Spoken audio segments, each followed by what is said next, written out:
പൂരങ്ങളുടെ നാട്ടിൽ ഇനി മെഗാ ഓഫറുകളുടെ തൃശൂർ പൂരം. മലബാർ ഡിജിറ്റലിൽ വിലക്കിഴിവിന്റെ പൊടിപൂരം.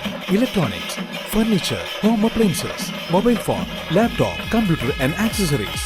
Malabar junction, SMP junction, main road, Shoranur.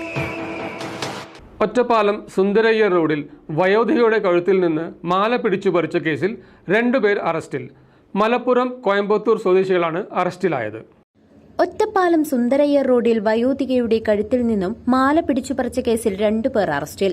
Malappuram Perumpadappu Airoor നാലകത്തിൽ Yusuf, Coimbatore കൌണ്ടമ്പാളയം Balaji നഗറിലെ ശിവപ്രകാശ് എന്നിവരെയാണ് ഒറ്റപ്പാലം പോലീസ് അറസ്റ്റ് ചെയ്തത്. കണ്ണിയമ്പുറം സ്വദേശിയായ വയോധികയുടെ മാല പിടിച്ചുപറിച്ച കേസിലാണ് അറസ്റ്റ്. മറ്റൊരു മോഷണക്കേസിൽ തമിഴ്നാട് പോലീസിന്റെ പിടിയിലായി റിമാൻഡിൽ കഴിഞ്ഞിരുന്ന ഇരുവരെയും കോടതി മുഖേന കസ്റ്റഡിയിൽ വാങ്ങുകയായിരുന്നു.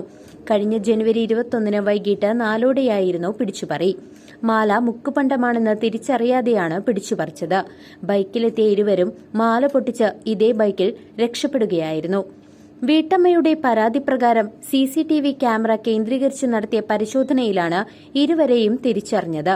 അന്വേഷണം പുരോഗമിക്കുന്നതിനിടെയാണ് ഇരുവരും മറ്റൊരു കേസിൽ കോയമ്പത്തൂരിൽ പിടിയിലായത്.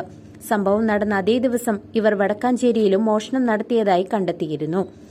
ഇരുവരെയും സുന്ദരയ്യർ റോഡിലെ സംഭവസ്ഥലത്തെത്തിച്ച് തെളിവെടുപ്പ് നടത്തി. വെള്ളിയാഴ്ച കോടതിയിൽ ഹാജരാക്കുമെന്ന് പോലീസ് അറിയിച്ചു. SIM Sunil, PH Shabeer, Rajesh, Joseph, Jayaraj, Harshad, Sajith, Sivasankaran എന്നിവരുൾപ്പെട്ട സംഘമാണ് പിടികൂടിയത്. News desk CCV.